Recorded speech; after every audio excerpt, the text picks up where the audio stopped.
Hello and welcome to the future coaching. Good morning students. और start करते हैं आज की जो हमारी जीएस की क्लास है। और आज जो टॉपिक हम डिस्कस करने जा रहे हैं वो आपके एग्जाम के पर्सपेक्टिव से बहुत इम्पोर्टेंट है। और उसमें जो क्वेश्चन आते हैं वो भी डायरेक्ट आते हैं। वो भी जो क्वेश्चन है आपसे बिल्कुल ऐसे नहीं पूछा जाता है कि बिल्कुल करंट में क्या चल रहा है, उसमें बहुत स्टैटिक सा पूछा जाता है। तो आज जो हम स्टार्ट करेंगे वो थर्ड ईयर है हमारी जो पार्लियामेंट्री गवर्नमेंट है उसका, दैट इज पंचायत। तो पंचायती राज सिस्टम जो है इसकी हिस्ट्री है वे बैक टू वैदिक काल। तो वैदिक काल से ही हमारे यहाँ पर जो है पंचायती सिस्टम रहा है। और इसको लेकिन कॉन्स्टिट्यूशनल जो इसकी प्रोविजंस हैं या कॉन्स्टिट्यूशनैलिटी जो है इसको नहीं मिल सकी। काफी सारे रीजंस उसके रहे। तो वैदिक काल में अगर आपने कभी पढ़ा हो एंशियंट हिस्ट्री में तो आपने पढ़ा होगा सभा और समिति के बारे में, कि विलेज लेवल पर एक सिस्टम होता था पंचायत का जिसमें सभा होती थी, समिति होती थी, और कोई भी सेंट्रलाइज सिस्टम नहीं था। सेंट्रलाइज सिस्टम मतलब कोई भी उसके अपर कोई बॉडी नहीं थी। विलेज में जो भी कोई होता था, जितने भी अफेयर होते थे विलेज के, जैसे कि उसमें फूड का हो या सैनिटेशन का हो, वाटर का हो, जितनी भी प्रॉब्लम होती थी रिलेटेड टू जो उसको गवर्न करना है एक पर्टिकुलर गांव को, तो उसमें सारे जो डिसीजन है वो पंचायत लेती थी। और उस समय वैदिक टाइम पर लेटर वैदिक में भी पंचायती राज सिस्टम रहा। और तो इसका हमारा जो है इतिहास में भी एंशियंट पीरियड से ही चलता आ रहा है। और अभी तक भी पंचायत जो सिस्टम है, क्योंकि अब इसे कॉन्स्टिट्यूशनली रिकॉग्निशन भी मिल गया है, तो आप सभी जो गांव है वहां पर मैंडेटरी है पंचायत होना। और कॉन्स्टिट्यूशनली इसके वहां पर इलेक्शन भी होते हैं। तो और ये एक बहुत एम्बिशियस जो है रहा है ड्रीम महात्मा गांधी का। तो उन्होंने भी पंचायत जो है इनको अपने जो हमारी कंट्री है उसके लिए उन्होंने कहा था कि हम स्टेटलेस सोसाइटी चाहते हैं, यानी कि सेंट्रलाइज गवर्नमेंट नहीं चाहिए, हमें डिसेंट्रलाइजेशन चाहिए, यानी कि कोई ऊपर कोई अथॉरिटी नहीं है, जो विलेज है वही छोटी छोटी यूनिट अपने आप में एक राष्ट्र के रूप में काम करें। तो यही जो ड्रीम है और इसी बात को साकार करने के लिए जो है पंचायती राज सिस्टम जो है हमारे कॉन्स्टिट्यूशन में स्थापित किया गया। तो स्टार्ट करते हैं आज का जो हमारा टॉपिक है पंचायती राज सिस्टम या पंचायती राज।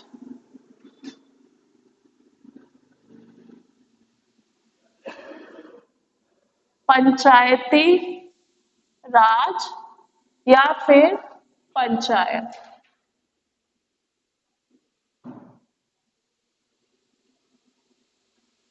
पंचायत तो पंचायत जो टॉपिक है इसको लेकर के आपको एक बात हमेशा याद रखनी है। जब भी हम कोई भी चीज कॉन्स्टिट्यूशन में पढ़ रहे हैं तो कॉन्स्टिट्यूशन में सबसे पहले बात आती है कि कौन से पार्ट में है कॉन्स्टिट्यूशन के और कौन से आर्टिकल में है। तो इसके आर्टिकल भी मेंशन करने हैं आपको और आपको इसका पार्ट भी मेंशन करना है। तो अगर हम पार्ट की बात करें तो कौन से पार्ट में है ये आपको याद रखना है। तो ये पार्ट 11 में है। पार्ट 11 में ये दिया गया है। और पार्ट 11 के साथ साथ जो है ये अनुच्छेद की अगर आप बात करें, यानी कि इसके जो आर्टिकल्स हैं, तो ये 243 यानी कि 243 से लेकर के 243 ओ तक दिया गया है। तो पार्ट 11 में ये 243 आर्टिकल से लेकर 243 ओ तक दिया गया है। इसको याद रखना है कि 243 में ही पंचायती राज के बारे में लिखा हुआ है ABCD। तो इसमें सबसे पहले इसकी हिस्ट्री के बारे में जानते हैं कि क्या रहा, किस तरह से पंचायती राज जो है ये एग्जिस्टेंस में कैसे आई, यानी कि अस्तित्व में कैसे आई। तो इसके बारे में आपको एक कमेटी का नाम याद रखना है और उस कमेटी का नाम है, जिस कमेटी ने ये रिकमेंड किया था first time, that is Balwant Rai committee. आप इसे कैसे भी लिख सकते हैं, हिंदी में या इंग्लिश में, बलवंत राय कमेटी। और बलवंत राय कमेटी से क्वेश्चन आते हैं, बलवंत राय कमेटी कब गठित की थी? तो बलवंत राय कमेटी की आपको डेट याद रखनी है, ये 1952 में गठित की गई थी और इसने अपनी रिकमेंडेशन दी थी 1953 में। तो बलवंत राय कमेटी पहली कमेटी बनाई गई थी किसके लिए? पंचायती राज की सलाह देने के लिए, यानी कि पंचायती राज के लिए रेकमेंडेशन देने के लिए जो है पहली कमेटी बनी थी बलवंत राय कमेटी। फिर उसके बाद एक और कमेटी बनी थी, इस कमेटी ने भी रिकमेंडेशन दी थी। कौन सी कमेटी थी? एक थी अशोक मेहता कमेटी। ये कमेटी बहुत जरूरी होती है, आपको याद रखनी है, Ashok Mehta committee. Ashok Mehta committee, Ashok Mehta committee जब जनता दल गवर्नमेंट बनी थी तो जनता दल ने 1977 में इसको अपॉइंट किया था और 1978 में इसने अपनी रिकमेंडेशन दी थी अबाउट पंचायती राज। फिर फाइनली एक कमेटी आई जिस कमेटी का नाम है वीएन गाडगिल की अध्यक्षता में, इसे गाडगिल कमेटी भी कहते हैं, या इसे इसका पूरा नाम आप लिखिएगा इसके अध्यक्ष का, वीएन गाडगिल। तो वीएन गाडगिल जो है इनकी अध्यक्षता में एक कमेटी बनी, ये कमेटी बनी थी 1988 में और उस समय राजीव गांधी गवर्नमेंट के टाइम पर यह कमेटी गठित हुई थी। लेकिन इसको जो है इस बिल को, पंचायती राज के बिल को पारित कराने में काफी टाइम लग गया, क्योंकि इसको पारित कराने के लिए राजीव गांधी गवर्नमेंट ने भी स्टार्ट किया था कि उस समय राजीव गांधी गवर्नमेंट ने, फिर उसके बाद जो नरसिम्हा राव गवर्नमेंट है इन्होंने भी ट्राई किया था, लेकिन फाइनली नरसिम्हा राव गवर्नमेंट के ही टाइम पर ये पास हुआ था। तो ये पंचायती राज की जो आपको वो याद रखना है, अमेंडमेंट कौन सा याद रखना है? 73rd amendment. तो 73rd amendment, constitutional amendment, amendment को कहते हैं हिंदी में संशोधन। 73rd constitutional amendment act 1992। तो आपको डायरेक्ट ऐसे क्वेश्चन मिलेगा कि पंचायती राज जो है ये कब पारित हुआ था एक्ट, तो आपको ऐसे पूरा मिलेगा कौन से अमेंडमेंट के तहत मिला था। तो 73rd अमेंडमेंट एक्ट 1992 में ये पारित किया गया था और इसके तहत जो है फिर पंचायती राज जो है इंस्टीट्यूशन ये आया। और इसमें एक चीज आपको याद रखनी है कि उस समय कौन सी गवर्नमेंट थी? तो पीवी नरसिम्हा राव की गवर्नमेंट थी। नरसिम्हा राव उस समय जो हमारे उस समय जो हमारे प्रधानमंत्री थे वो थे नरसिम्हा राव, जिनको अभी हाल ही में आप लोगों को याद हो कि भारत रत्न भी पीवी नरसिम्हा राव को दिया गया है। तो नरसिम्हा राव की गवर्नमेंट में 73rd अमेंडमेंट एक्ट 1992 में ये पारित हुआ था पंचायती राज। और इसमें पंचायती राज के साथ साथ हम म्यूनिसिपैलिटीज को भी याद रखेंगे। तो म्यूनिसिपैलिटीज के लिए 74th amendment act, 74th amendment act 1992, तो ये दोनों पारित हुए थे। अब आपको इसमें याद रखना है कि दोनों में क्या डिफरेंस है। तो देखो ये तो है पंचायत के लिए, पंचायती राज यानी कि ग्राम सभाओं से संबंधित है, ठीक है, पंचायती राज के लिए।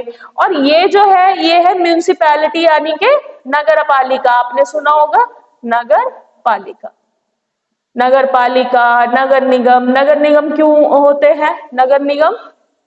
तो ये डिपेंड करता है पॉपुलेशन पे, ठीक है। तो जो डिस्ट्रिक्ट होते हैं उनका नगर निगम होता है जिसको कॉर्पोरेशन कहते हैं। और हमारे यहाँ पे 17 नगर निगम है। यूपी में कितने नगर निगम है इसमें याद रखना, यूपी में 17 नगर निगम है, कॉर्पोरेशंस जो है ये पॉपुलेशन के हिसाब से डिसाइड होते हैं, ठीक है। ये अपने आप को डिक्लेयर नहीं कर सकते, होने को हमारे यहाँ पर 75 जिले हैं, लेकिन 75 जिलों में नगर निगम नहीं है, केवल 17 जिलों में नगर निगम है। तो ये भी एक महत्वपूर्ण वो है, आपको याद रखना है। अब इसमें एक और चीज याद रखनी है। अब आप सोचेंगे कि हमारे यहाँ पर पहले भी तो थे ये पंचायत, तो पंचायत पहले भी थी लेकिन कॉन्स्टिट्यूशनली रिकॉग्नाइज नहीं हुआ था। जैसे कि आपको याद हो सबसे पहला जो स्टेट था दैट इज राजस्थान।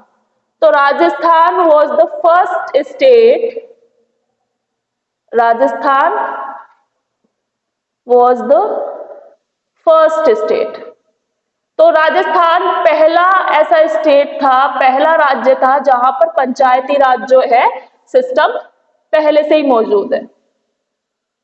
ठीक है, पंचायती राज सिस्टम इनके यहाँ पर पहले से ही था। उसके बाद इन्होंने, आंध्र प्रदेश ने भी अपने यहाँ पर पंचायती राज स्थापित किया। आंध्र प्रदेश, फिर आंध्र प्रदेश ने भी अपने यहाँ पर स्थापित किया और फाइनली 73rd अमेंडमेंट एक्ट 1992 में हमारे यहाँ पर भी पंचायती राज जो है ये स्थापित हो गया। अब सबसे पहले तो इसमें देखते हैं कि कौन कौन से आर्टिकल है। तो अगर हम 243 की बात करें तो 243 में आपकी डेफिनेशन दी गई है। डेफिनेशन मतलब परिभाषा है कि ग्राम सभा क्या है, ग्राम समिति क्या है। फिर आपके 243 में दिया गया है कॉन्स्टिट्यूशन ऑफ पंचायत ऑफ ए में, 243 ए में कॉन्स्टिट्यूशन ऑफ पंचायत, और 243 बी में कंपोजिशन ऑफ पंचायत, मतलब किस किस को मिलाकर कंपोजिशन ऑफ पंचायत ये बनेगी। Composition of panchayat, composition of panchayat. और इसमें आपको डी याद रखना है, 243 डी याद रखना है, that is reservation of seats. इसे हम और ओपनली पढ़ेंगे, रिजर्वेशन ऑफ सीट्स। और इसमें 243 आई याद रखना है आपको, इसमें लिखा हुआ है फाइनेंस के बारे में, फाइनेंस कमीशन के बारे में, स्टेट फाइनेंस कमीशन के बारे में। तो अब हम आएंगे कि किस तरह से इसका होता है कंपोजिशन और कॉन्स्टिट्यूशन किस तरह से होता है। तो अगर हम पार्लियामेंट की, इसकी पंचायत की बात करें तो पंचायत जो है इसके 3 स्तर हैं। अब 3 स्तर कौन कौन से हैं? ग्राम सभा,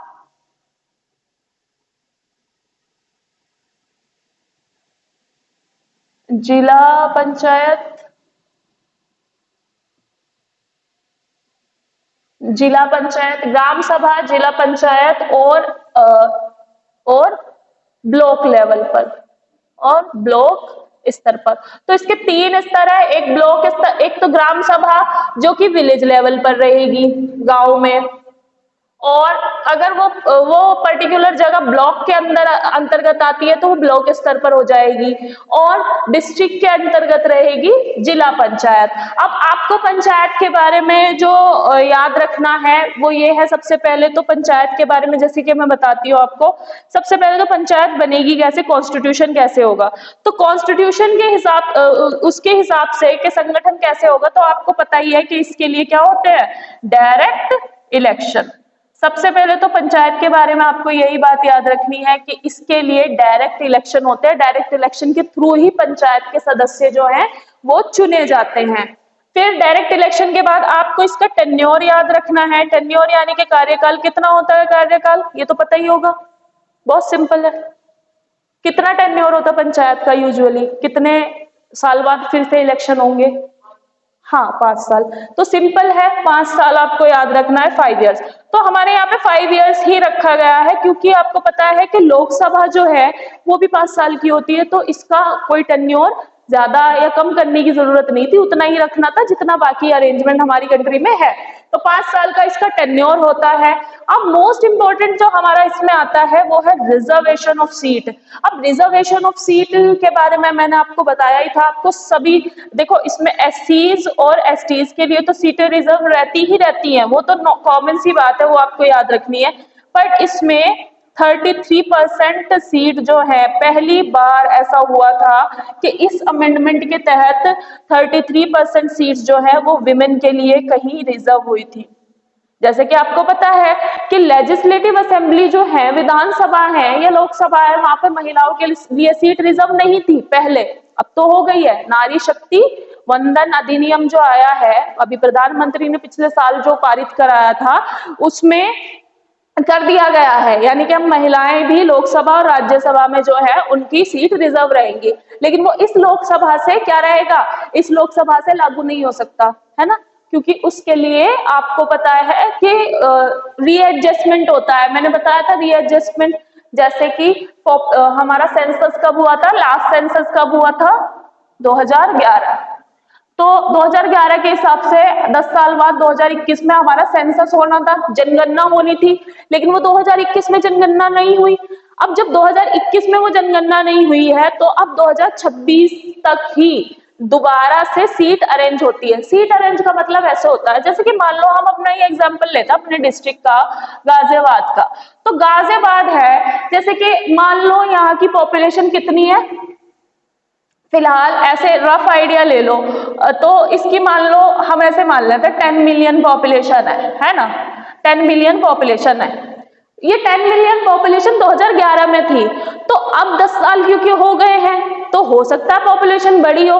तो क्योंकि अगर यहाँ पर पॉपुलेशन मान लो 10 मिलियन और बढ़ गए होंगे ना, तो फिर गाजियाबाद में 2 कॉन्स्टिट्यूंसी बनेंगी, मतलब इतनी सारी पॉपुलेशन को एक ही सांसद नहीं देख सकता है, अब उसके लिए 2 कॉन्स्टिट्यूंसी बनेगी। तो लाइकली ऐसा हो सकता है कि गाजियाबाद का डिवीजन करके एक सीट पे किसी और पर्सन को उठाया जाए और एक सीट पे किसी और पर्सन को। तो बस ऐसे सिंपल समझा करो कि सीट कैसे एलोकेट होती होगी। पॉपुलेशन अगर उस जगह की ज्यादा हो गई है तो उसके लिए फिर 2 कैंडिडेट खड़े कराए जाएंगे, तो इसे कहते हैं रीएडजस्टमेंट। यानी कि जब ये 2021 का सेंसस अगर हो जाता और इसमें पता चलता कि गाजियाबाद की पॉपुलेशन तो डबल ट्रिपल हो गई है, तो ये लोग क्या करेंगे, फिर पार्लियामेंट में रीएडजस्ट होगा, यानी कि इसमें से 2-3 कॉन्स्टिट्यूंसी और बना देंगे।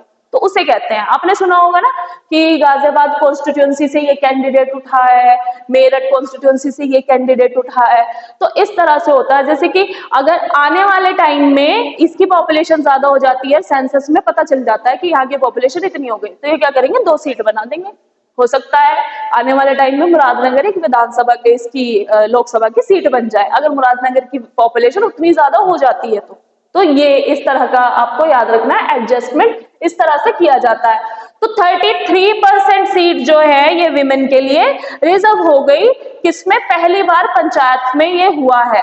और आपको जानकर हैरानी होगी कि हमारी कंट्री में, वर्ल्ड में किसी भी कंट्री में इतना ज्यादा रिप्रेजेंटेशन नहीं है पंचायत में जितना हमारे यहाँ है। और कंट्रीज में पंचायत नहीं है, लेकिन उनके यहाँ पे जैसे मेयर्स वगैरह बनते हैं ना, ऐसे है, लेकिन वहां पे भी वुमेन ज्यादा नहीं है, वहां पे भी वुमेन जो है बहुत कम है। लेकिन हमारी कंट्री में वुमेन प्रधान बहुत सारे हैं, और ये आपने देखा भी होगा, ये 33% जो रिजर्वेशन है इसको, और उसके तहत जो है विमेन्स जो है अच्छे से उनको संभाल भी पाती हैं, गाँव को उनका अरेंजमेंट देख भी पाती हैं एज कम्पेयर टू मैन, और ये बाकी बहुत सारे सर्वे में बताया गया है। तो इसमें याद रखना 33% सीट जो है ये महिलाओं के लिए रिजर्व रहती है, और रिजर्वेशन ऑफ सीट में आपको यही याद रखना है। अब एक और खास बात आपको याद रखनी है, इलेक्शंस ऑफ पंचायत। तो पंचायत का इलेक्शन कौन करवाता है, कभी क्वेश्चन आया, पंचायत का इलेक्शन या म्यूनिसिपैलिटीज का इलेक्शन कौन कराता होगा,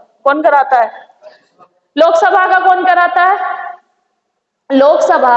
और जो विधानसभा के इलेक्शन होते हैं वो सारे इलेक्शन कमीशन ऑफ इंडिया कराता है, ईसीआई, ठीक है। लेकिन इसके ईसीआई नहीं कराता, इसके लिए स्टेट ईसीआई कराता है, स्टेट इलेक्शन कमीशन, ठीक है, एसईसी कराता है इसका, स्टेट इलेक्शन कमीशन। तो ये बात याद रखना, पंचायत के इलेक्शन कौन नहीं कराता, election commission of India panchayat के इलेक्शन नहीं कराता है, पंचायत के इलेक्शन स्टेट इलेक्शन कमीशन करवाता है। यानी कि हमारा जो राज्य का चुनाव आयोग है, राज्य चुनाव आयोग जो है वो ये वाले इलेक्शन कराता है, राज्य चुनाव आयोग। तो आपका 1 नंबर का क्वेश्चन सीधे सीधे बन सकता है कि पंचायत के चुनाव कौन कराता है, तो आपको ऑप्शन में दे देंगे इलेक्शन कमीशन ऑफ इंडिया, ये स्टेट इलेक्शन कमीशन, या फिर लोकसभा, राज्यसभा, प्रधानमंत्री या राष्ट्रपति, कुछ भी दे देंगे ऑप्शन में। तो आपको राज्य चुनाव आयोग भी लिख कर आना है वहां पर।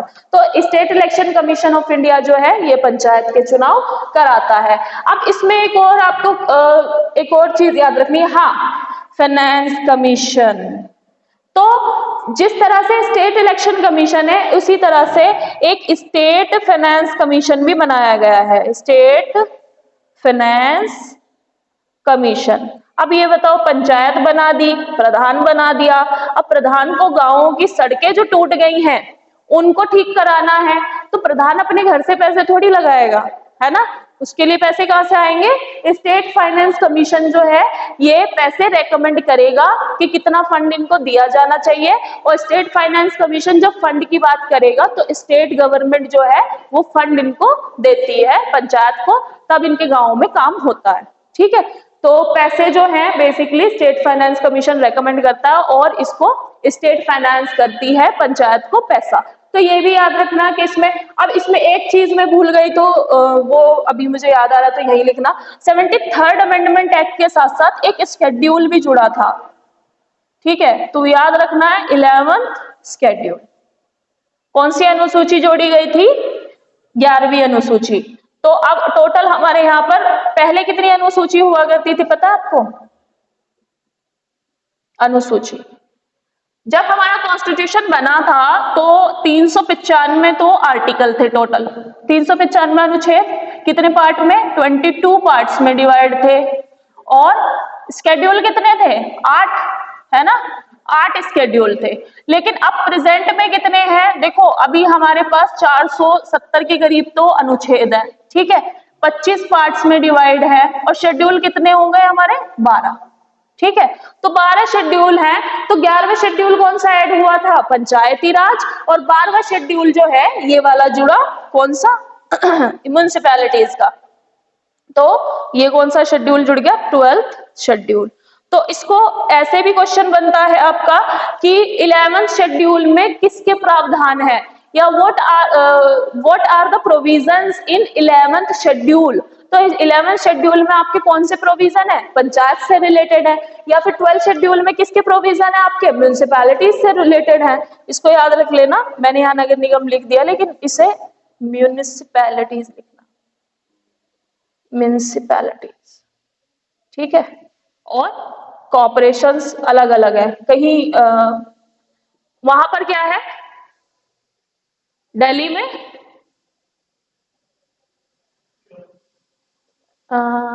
दिल्ली में है कॉर्पोरेशन ही है ना, म्युनिसिपैलिटी, उसका नाम कुछ था बहुत अलग सा, मतलब शॉर्ट में बोलते हैं डीएमसी। डीएमसी है ना? हाँ, MCD, municipal corporation of Delhi. तो दिल्ली में कॉर्पोरेशन है। अब इसका मैं इसलिए बता रही हूँ कॉर्पोरेशन और इसमें क्या डिफरेंस है। देखो, म्युनिसिपैलिटीज वहां पर होती हैं जहां पर पॉपुलेशन कम है, ठीक है, जैसे हमारा टाउन है, यहाँ पर पॉपुलेशन कम है, ज्यादा पॉपुलेशन नहीं है। लेकिन कॉर्पोरेशन कहाँ पर आ जाती है? कॉर्पोरेशन आ जाती है जहां पर भी 10 मिलियन से ऊपर पॉपुलेशन। मुरादनगर की तो 10 मिलियन बिल्कुल नहीं होगी, तो हमारे यहाँ पे क्या है? म्युनिसिपैलिटी है। लेकिन कॉर्पोरेशन कहाँ पर होगी? जिसकी भी 10 मिलियन से अब पॉपुलेशन है, ये कॉन्स्टिट्यूशन में लिखा हुआ, जिसकी 10 मिलियन से अब पॉपुलेशन है वहां पर कॉर्पोरेशन होगी। कॉर्पोरेशन बहुत बड़ी बॉडी होती है, और वहां पर चेयरमैन नहीं होता, वहां पे कौन होता है? मेयर होता है। जैसे गाजियाबाद में कौन है? मेयर। गाजियाबाद में चेयरमैन के इलेक्शन होते हैं? नहीं, मेयर के होते हैं, है ना? अभी कौन है मेयर वहां पे? पता करो। ठीक है, यहाँ पे कौन है मेयर? दिल्ली में कौन है मेयर? अभी शायद इलेक्ट हुआ था। जैसे कि चंडीगढ़ है, चंडीगढ़ में मेयर है, अभी मेयर के इलेक्शन हुए थे तो वहां पे प्रॉब्लम हो गई थी, याद हो आप लोगों को? इंटरेस्टिंग सी स्टोरी है, गर्व ने तो सुनी होगी, आपको बताती हूँ। तो चंडीगढ़ में ऐसे हुआ था, अभी रिसेंटली मेयर के इलेक्शन हुए थे, तो वहां पे 2 कैंडिडेट थे, एक बीजेपी से, एक आम आदमी पार्टी से। तो जो इलेक्शन हो रहे थे, इलेक्शन में एक कैंडिडेट जीत रहा था, और जो कैंडिडेट जीत रहा था और उसमें रजिस्ट्रार होता है, जैसे कि एक अथॉरिटी होती है, जैसे कि मेरे को बना दिया तो मुझे बैलेट पेपर चेक करने कि सही है, खराब नहीं है, जैसे किसी ने छेड़छाड़ किया तो वो मेरी जिम्मेदारी है कि बैलेट पेपर, तो बैलेट पेपर काउंट होते हैं। आपको पता है ये पहले जो ये इलेक्शन हम बैलेट पेपर से होते हैं, ईवीएम से नहीं होते। ईवीएम के लोकसभा के या विधानसभा के ईवीएम से होते हैं, बाकी बैलेट पेपर से, पंचायत के भी बैलेट से ही होता है। तो बैलेट पेपर उन्होंने क्या किया, 8 बैलेट पेपर जिसमें दूसरा कैंडिडेट जीत रहा था उसको क्रॉस कर दिया, और वो जो क्रॉस करने वाली वीडियो है वो कैद हो गई सीसीटीवी में, और वो वीडियो जो है वायरल हो गई। अब फिर जो जो जो कैंडिडेट जीता था उसका नाम था मनोज नाम करके, मनोज सोमकर या सेंगर कुछ ऐसी नाम था, वो कैंडिडेट उन्होंने विजेता घोषित कर दिया। लेकिन जो कैंडिडेट था कुलदीप कुमार, उसने कहा कि नहीं मैं जीत रहा था और मेरे साथ चीटिंग हुई है, और वो वीडियो वायरल होगी। फिर वो बात गई सुप्रीम कोर्ट में। अब सुप्रीम कोर्ट ने जो है फैसला लेते हुए कहा चंडीगढ़ के मेयर इलेक्शन में कि ये हॉर्स ट्रेडिंग कब बंद होगी, मतलब ये तो this is the death of democracy. तो रजिस्ट्रार को पर्टिकुलरली खड़ा करके सुप्रीम कोर्ट में क्वेश्चन किया कि आप उन बैलेट पेपर के साथ क्या कर रहे थे, तो वो कह रहे थे कि मैं देख रहा था कि वो सही है या गलत है, मुझे क्रॉस करना होता है। तो उन्होंने कहा कि आपने 8 बैलेट पेपर पे क्रॉस क्यों किया? तो 8 बैलेट पेपर जो है वो इस पे क्रॉस इसलिए किए थे ताकि जो उनका कैंडिडेट उन्हें जिताना था उसको वो जिता दे, और वो 8 बैलेट पेपर कुलदीप नायर को जिताने वाले थे जो उसने क्रॉस किए थे।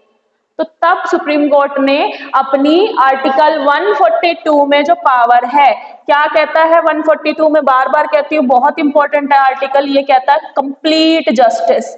मतलब हमारा सुप्रीम कोर्ट वर्ल्ड में सबसे बड़ा सुप्रीम कोर्ट है, सबसे पावरफुल सुप्रीम कोर्ट है। इंडिया का सुप्रीम कोर्ट जो है, विश्व में कोई जुडिशरी इतनी पावरफुल नहीं है जितनी हमारी इंडियन जुडिशरी है। तो आर्टिकल 142 के तहत ये कंप्लीट जस्टिस भी कर सकती है, मतलब न्याय जो है पूर्ण न्याय होगा। तो पूर्ण न्याय ये करती है, और 142 के तहत इन्होंने कहा कि कुलदीप नायर विजेता है, और कुलदीप कुमार को विजेता घोषित करा दिया कि क्योंकि उसके बैलेट पेपर खराब किए ना जिसमें वो जीत रहा था। तो फिर ये चीज हुई। तो वहां पर मेयर के इलेक्शन होते हैं। तो याद रखना कॉर्पोरेशन ऐसे ही नाम से भी याद रखना, म्यूनिसिपैलिटीज में चेयरपर्सन होता है, चेयरमैन होता है, और कॉर्पोरेशन जो होती है यहाँ पर मेयर होता है, जैसे कि गाजियाबाद में मेयर है। तो ये हो गया 10 मिलियन पॉपुलेशन है तो वो कॉर्पोरेशन हो जाएगी, 10 मिलियन से अबव है तो वो कॉर्पोरेशन हो जाएगी। जैसे कि ये नाम दोबारा बताना गर्व क्या था? एमसीडी। हाँ, तो इसका बहुत इंटरेस्टिंग सा वो है। तो एक बार हम एक एरिया में थे, मार्केट प्लस था, तो वहां पर जो सड़कों पे लगा लेते हैं ना अपनी शॉप, मतलब थोड़ा बहुत सामान, तो वो लोग जो है एमसीडी वाले उनको हटा देते हैं, यानी म्युनिसिपल कॉर्पोरेशन ऑफ दिल्ली जो है उनको हटा देते हैं, सड़क पे से कियोस्क खड़ा कर देते हैं। तो कहते हैं एमसीडी वाले आ गए, एमसीडी वाले आ गए, और वो लोग भाग जाते हैं। तो ये जो है मतलब पावरफुल है, एमसीडी का जो है वो बना के रखते हैं वो लोग वहां पे कि सड़क पे क्योस ना हो, यानी कि भीड़ भाड़ इतनी ना हो, सो दैट कि नॉर्मल पर्सन भी चल सके। वो सामान भी देता है। तो इसमें आपको याद रखना है जो मेन हेड है हमने इसमें याद कर लिए हैं। एक तो पंचायती राज कब एक्सिस्टेंस में आया, बलवंत राय कमेटी पहले 1952 में इन्होंने बताया। फिर अशोक मेहता कमेटी ने 1977 में रिकमेंडेशन दी थी। इन्होंने करीब अशोक मेहता कमेटी ने 132 रिकमेंडेशन दी थी कि ग्राम सभा होनी चाहिए और त्रिस्तरीय गवर्नमेंट होनी चाहिए। फिर वीएन गाडगिल आए, इन्होंने 1988 में अपनी रिकमेंडेशन दी थी वीएन गाडगिल ने, और 73rd अमेंडमेंट एक्ट 1992 में पंचायती राज जो है ये कॉन्स्टिट्यूशन में पारित हो गया था during the time of Narasimha Rao government. और 11th शेड्यूल जो है ये पारित हुआ, और इसमें अनुसूची याद रखना कि पंचायत से रिलेटेड जो है 11th शेड्यूल है। सेम ऐसे ही 74th अमेंडमेंट एक्ट 1992 नगर पालिका का यानी म्युनिसिपैलिटीज के लिए पारित हुआ। यूपी में 17 नगर निगम है, ये भी याद रखना क्योंकि क्वेश्चन आ जाता है। और मैंने बताया कि अब 10 मिलियन पॉपुलेशन है तो कॉर्पोरेशन होती है वहां पर, जैसे कि दिल्ली में है या फिर हमारे गाजियाबाद में है। और 12th शेड्यूल जो है ये रिलेट करता है नगर पालिका से। फिर हम देखते हैं कि इसमें पार्ट भी आपको याद रखना है कि पार्ट कौन सा है, पार्ट 11 है, और इसमें 243 से लेके 243 ओ तक जो है दिया गया है। बल्कि पार्ट इसमें 11 नहीं है, इसमें पार्ट 9th ए है, नहीं 11th ए है, 11th ए और 11th B. 11th B municipalities के लिए। तो आपको याद रखना है 243 से लेके 243 ओ तक जो है ये दिया गया। राजस्थान जो है पहला स्टेट का। तो क्वेश्चन आता है कि किस राज्य में सबसे पहले, देश में किस राज्य में सबसे पहले पंचायती राज आया था? तो आपको याद रखना राजस्थान में, और उसके बाद आंध्र प्रदेश ने स्थापित कर दिया था पंचायती राज। लेकिन ये तब तक कॉन्स्टिट्यूशनली प्रोविजन नहीं आए थे, इसलिए 74th अमेंडमेंट एक्ट 1992 में आपको याद रखना है। क्योंकि मैंने आपको पैटर्न बताया कि आपको यूपीएसआई में ना ऐसे बिल्कुल सीधा क्वेश्चन देते हैं। अब आपसे क्वेश्चन पूछेंगे कि पंचायती राज किस संवैधानिक संशोधन के द्वारा आया? पंचायती राज किस संविधान संशोधन के द्वारा आया, या किस संशोधन के द्वारा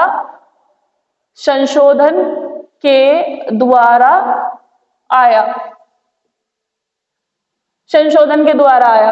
तो आपको याद रखना है पूरा 73rd अमेंडमेंट एक्ट 1992, या म्युनिसिपैलिटी पे पूछे तो 74th अमेंडमेंट एक्ट 1992। कौन सी कमेटी ने सबसे पहले रेकमेंड किया? बलवंत राय कमेटी। या अशोक मेहता कमेटी का गठन कब हुआ था? 1977 में। इस तरह से क्वेश्चन पूछे जाते हैं। वीएन गाडगिल ने कब किया? 1988 में। और यह आपसे ये भी पूछा जा सकता है कि पंचायती राज जब संविधान पारित हुआ था तब कौन सी गवर्नमेंट थी या कौन प्रधानमंत्री थे? तो आपको याद रखना नरसिम्हा राव उस समय प्रधानमंत्री थे। तो इसमें आपको जो मेन हेड है वो भी याद रखें। 243 में डेफिनेशन दिए गए हैं। 243 ए में कॉन्स्टिट्यूशन ऑफ पंचायत है, बी में कंपोजिशन ऑफ पंचायत है, डी में रिजर्वेशन ऑफ सीट दिए गए हैं जिसमें आपको विमेन के लिए 33% सीट्स जो है वो रिजर्व रहती हैं। और 243 आई जो है इसमें फाइनेंस के बारे में लिखा हुआ है, और इसमें इनका टेन्योर जो है वो 5 साल का होता है, दोनों का, पंचायत का और म्युनिसिपैलिटीज का, दोनों का जो टेन्योर है वो 5 साल का होता है। और इसमें स्टेट इलेक्शन कमीशन जो है ये इसके चुनाव कराता है, और स्टेट फाइनेंस कमीशन जो है इसको फाइनेंस करता है, यानी कि इसको जो फंडिंग वगैरह होगी वो स्टेट फाइनेंस कमीशन की रिकमेंडेशन पर आएंगी। तो ये आपके पंचायत से रिलेटेड जो है आज का हमारा टॉपिक है, जो कि बहुत क्रिस्प मैंने लिखा है, मतलब ज्यादा डिटेल मैंने नहीं लिखी है, क्योंकि जो जो आपसे पूछा जाएगा वो इतना ही पूछा जाता है, ज्यादा नहीं पूछा जाता है। तो इसको कर लीजिएगा।